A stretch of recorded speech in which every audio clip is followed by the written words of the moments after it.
Human skin changed color because sunlight set a biological trap. Our ancestors needed enough pigment to protect their bodies, but not so much that weak northern light became difficult to use. That tension helped produce the extraordinary range of human skin tones we see today. So although the title sounds like a straight journey from black to white, evolution did nothing that neat. There was no single transformation, and no shade counted as an upgrade. There were many populations moving through different environments and solving the same sunlight problem in different ways. The story begins in Africa long before anyone invented the modern idea of race. Homo sapiens emerged there roughly 300,000 years ago, but the important changes in our skin had probably begun much earlier in the human lineage. Our distant ancestors became increasingly active in hot, open environments and gradually lost most of the thick body hair that protects other primates. Bare skin made sweating more effective, helping vulnerable humans stay active without overheating.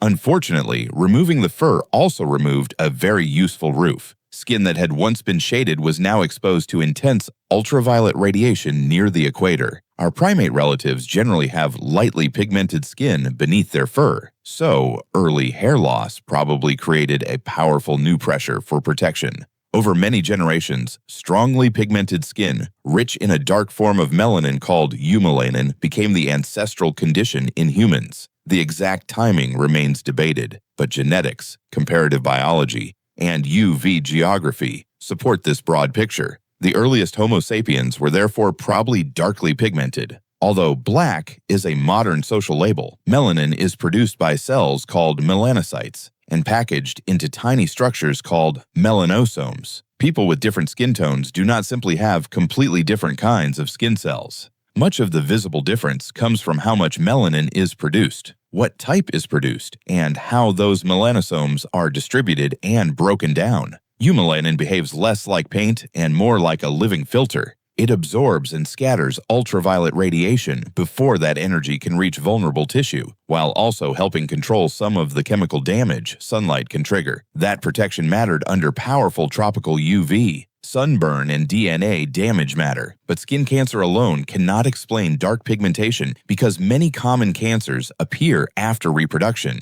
One leading hypothesis focuses on folate, a B vitamin needed for cell division, healthy sperm, and early embryonic development. Ultraviolet exposure can reduce folate status, so darker pigmentation may have helped conserve it in high UV environments. Its exact importance in human evolution remains debated, but natural selection does not require one dramatic disaster. Even small differences in survival and successful reproduction can reshape a population when they accumulate across thousands of generations.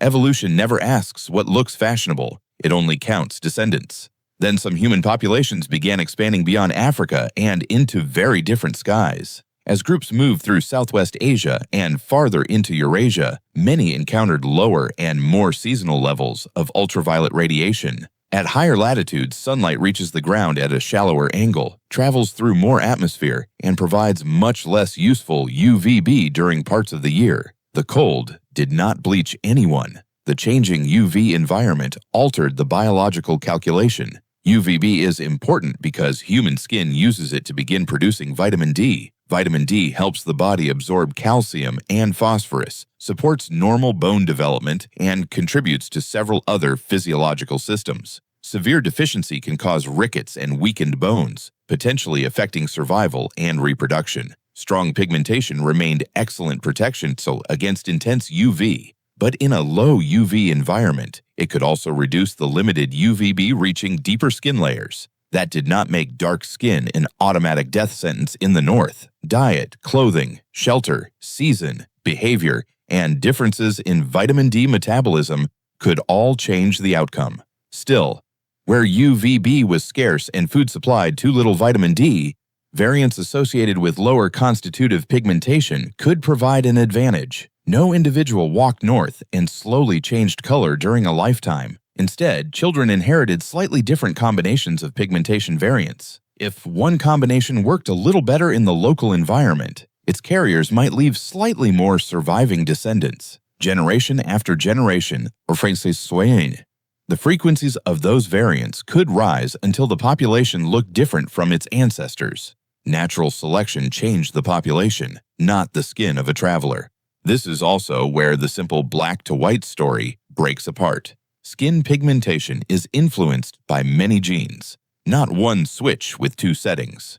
Variants near genes such as SLC24, A5, and SLC45A2 became important in parts of Western Eurasia, while East Asian populations evolved lighter pigmentation partly through different genetic routes. Those names sound like forgotten Wi-Fi passwords, but they reveal something remarkable. Similar environmental pressures produced partly similar appearances without using exactly the same genetic instructions. That is convergent evolution, different roads reaching a comparable solution. Africa itself also contains enormous pigmentation diversity. Studies of African populations have identified variants associated with both lighter and darker skin, and some of those lineages are extremely ancient. So humanity did not begin as one perfectly uniform shade before splitting into 3 or 4 neat colors. Variation already existed, new variants appeared, populations mixed, and selection worked on whatever genetic material was available locally. The result was always a spectrum, never a box of separate biological races.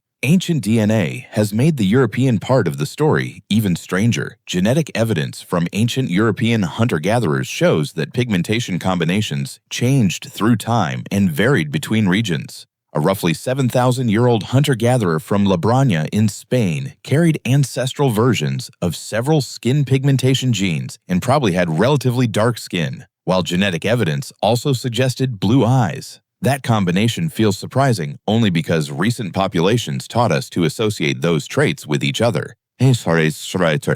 Evolution never signed that agreement. Later migrations and population mixing helped spread variants associated with lighter skin across Europe.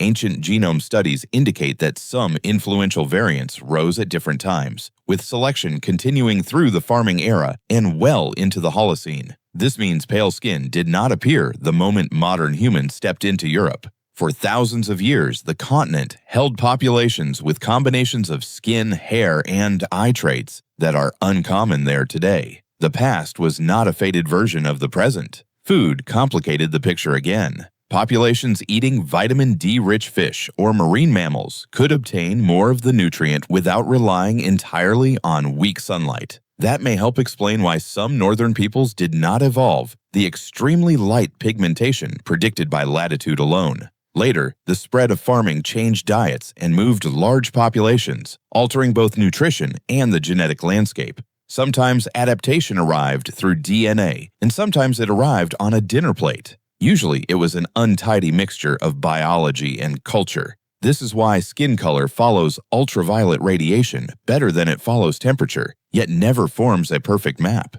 Altitude, cloud cover, season, diet, migration, sexual selection, chance, and repeated population mixing all left their own marks. People living for many generations under intense UV generally evolved more protective pigmentation. People living under weak UV often evolved lighter pigmentation, especially when diet could not close the vitamin D gap. Between those extremes came countless intermediate solutions and the ability to tan in response to seasonal sunlight. Modern racial labels hide most of that complexity. Black and white are powerful social identities with real histories, but they are not two ancient branches of the human family tree. Human pigmentation changes gradually across geography, and the boundaries societies draw between colors shift across countries and centuries. People placed in the same racial category can carry very different ancestries, while all populations share overwhelmingly similar human genomes. Skin tone is a visible adaptation, not a ranking of intelligence, worth, purity, or how evolved anyone is. Natural selection was balancing ultraviolet radiation, nutrients, and reproduction, not designing a hierarchy. Today, millions of people live under skies very different from those experienced by their recent ancestors. Fast travel in indoor work, sunscreen, clothing, fortified food, and supplements have changed the old relationship between location and skin. Someone with lightly pigmented skin can now live near the equator, while someone with darkly pigmented skin can live through a northern winter. Those combinations may create different health considerations, but lifestyle, diet, medical care, and individual biology matter enormously. And evolutionary history is not a medical destiny. So why did ancient humans go from black to white? Ancestral humans probably evolved dark pigmentation under strong African UV, while some descendants later evolved lighter skin through several genetic pathways under weaker sunlight. Other populations retained darker pigmentation or reached different balances through genes, food, behavior, and migration. Nobody moved farther along an evolutionary ladder. Every population was responding to local conditions, and every living human remains part of the same young, mobile, deeply interconnected species. Skin color is not evidence that humanity broke into separate kinds of people. It is evidence that one species repeatedly adapted as it crossed a planet filled with different skies. Thanks for watching. If this gave you a clearer view of our shared past, please like the video and subscribe for more stories about the ancient humans still living inside all of us.